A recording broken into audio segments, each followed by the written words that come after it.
I'm Chilus, reporting for CLG.eu. I'm here with a very disappointed Krepo, the support player from CLG. You lost 2-0 to SK Gaming. You can't have expected that because no one else did. No, we knew they were better than they used to be. They improved a lot, but yeah, nobody expected to lose. Nobody wanted to lose. The good thing is we have tomorrow Fnatic, the match against Fnatic for third place, which is actually the really important part. Top 3 is actually what we aim for. I've always said if I'm top 3, I'm happy. But this makes it a little too cutthroat, a little bit too much exciting. So yeah. Well, right. Let's talk about kind of what happened. First of all, I mean, Ocelot seemed to be just destroying everyone with Orianna. I mean, was that a factor? Were you expecting him to do so well with that particular champion? We can handle Orianna, but basically game 1 all snowballed from level 1. Alistair walked up, stole a blue buff, even though we saw him. We called a smite, but yeah, miscommunication, I don't know. We assumed they didn't have a ward, or Snoopy assumed they didn't have a ward, and yeah, Alistair stole it. If he didn't get that blue buff, he'd be level 1, his red buff was taken by his bot lane, so all his buffs would be gone and he'd be like completely destroyed. What ended up happening was our jungle being destroyed. We kind of fought back from it, but we gave them like little advantages too much and we just lost control. And then game 2 we had a really good early game, but we made some like positional mistakes and we lost farm going too much for objectives, and yeah, we were at the wrong edge from the zone. Like normally if you zone dragons you need to be left side, not right side. Yeah. And we got zoned out of the wrong areas, and then some really bad split decision making. So yeah, we really played poorly. We deserved to lose. SK deserved to win. And all the rest is like played better against Fnatic tomorrow. Well, what was going on internally in the team? Because it looked to be getting maybe a little bit kind of heated at some point. Snoopy, well, you can tell me the story. Well, it looked like there was maybe a little bit of an argument from the outside, but what happened? Well, you discuss plays, and as always, like if somebody makes a mistake, you just point it out, and it's fine. Like I don't care who makes a mistake. I don't care who made the mistakes earlier. What happens is we lost, and there's nothing we can do about it. We can go ranting and like blaming one guy now, but that won't change shit. Like we're still lost, so. You can always like point out in games mistakes. Yeah, it was Snoopy not smiting game 1 that cost us, but there was other factors as well. And regardless of that, game 2 we should have done better. And as a team, you need to improve. We have the same ordeal in Korea where we practice, we analyze replays. There's always one guy making a mistake, and you have to just deal with that. Like tomorrow in the game, we just have to forget about today, analyze our plays, prepare some tactics, and then we can come out on top easily. Well, I want to ask you about Korea because obviously you've been out there, and because this was kind of a shock result, some people like myself who try and make a living out of sounding intelligent, like we know what we're talking about, they're going to say maybe you got used to the Korean way of doing things and it's impacted on your gameplay. What would you say to those people? I just think the reason we played so poorly today is because we had 6 days without playing. We traveled here early to avoid jet lag, but we didn't have a chance to finally properly play. We didn't find like any LAN cafe nearby, and we didn't have the internet in the hotel either. So we were basically out of shape for 6 days. Although that's no excuse, you should always play your level, and you can always point that as an excuse. But I think it's a little factor in it that we were so out of routine. Because the games in OGN, we seem to perform way secure, way on the ball, on top of things. And here we just let some stuff slide that should never happen. But maybe that's because it's a louder LAN environment, or maybe we just had another bad day, or SK was just better than us, who knows. Do you feel right now, I mean, it's not the first time you've been to an event and had a disappointing finish. And do you guys feel like you are underachieving? I mean, or do you think these are like, your bad luck, minor kinks, things that can be ironed out? Or do you think there's something a bit more endemic within the team? Because I think on paper it's a great side and you could do well, but at the moment it's just not happening for you. Well, we did really well in DreamHack. We did actually well in Poland. In Poland we came second. Okay, we lost to Moscow 5 to a slip-up, but that's still like one of the best European teams.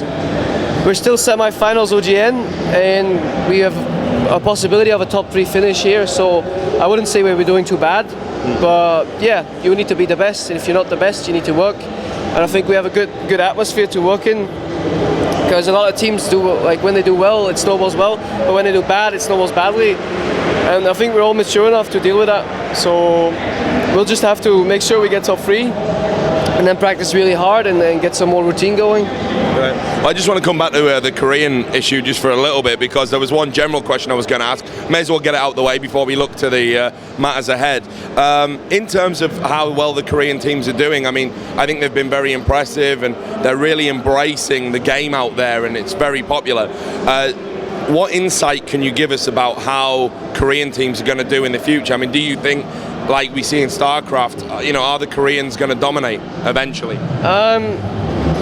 At the first, you'd say they would, but then again, with Riot pumping up so much money in European circuit, in NA circuit as well, the chance for all professional gamers to live in the same house, to have that same practice regime that the Koreans have, I don't think Koreans will necessarily get ahead. They have the chance to get ahead, same way NA or Europe has, because the reason StarCraft 2 players are so good in Korea, they have the structure to go in. Like the Korean servers, as far as I know, is way better than all the rest, and they have like the gaming house environments, and they're really set to improve. They have the mindset, but I think a lot of European teams can pick that up as well.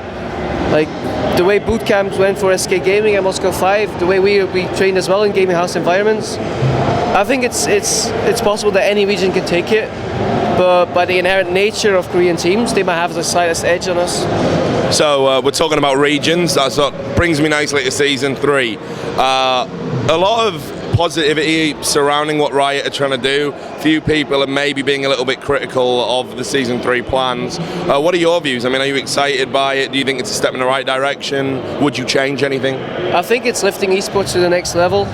Allowing over the globe 16 teams in Europe and NA, financial support, like proper like security, like half-year contracts, or like a league that lasts at least half a year, like plans to look into the future rather than being set in stone and not knowing where you're going to end up next week or next month.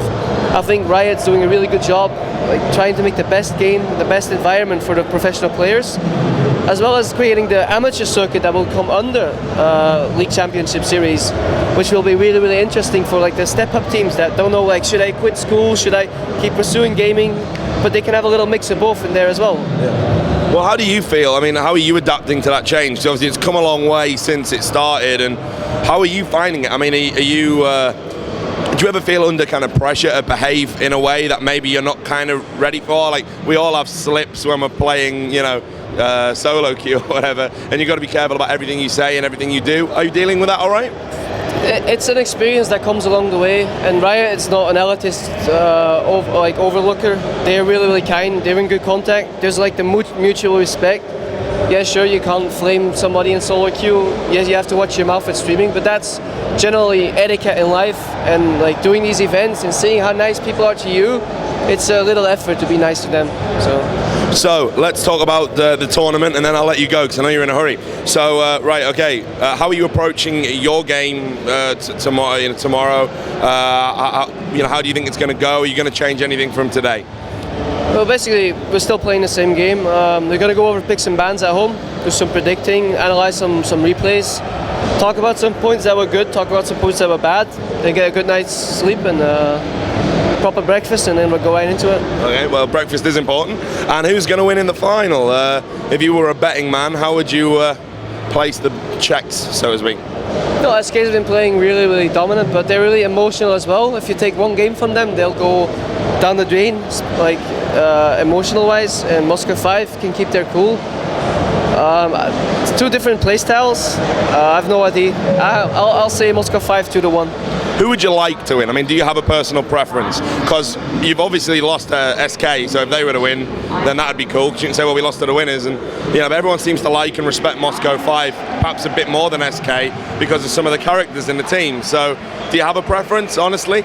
I get along really well with the entire SK team, but we don't have like the outspoken rivalry. CLG.eu, Moscow 5 has like vanished over the course of time anyway. So I just hope for good games and a nice spectacle for the fans that we sadly enough can't provide. So final question, where are we going to see you guys next? Obviously we got the game tomorrow, but where are you going to be after IEM? Next week, Friday, we play semi-finals in OGN in Korea. Okay, well, best of luck with that. I'm sure everyone will be following it, and thanks for taking the time to talk to me. All the people out there at cadred.org, do stay tuned to the website. We're going to have more interviews like this one before IEM Cologne 2012 comes to a close.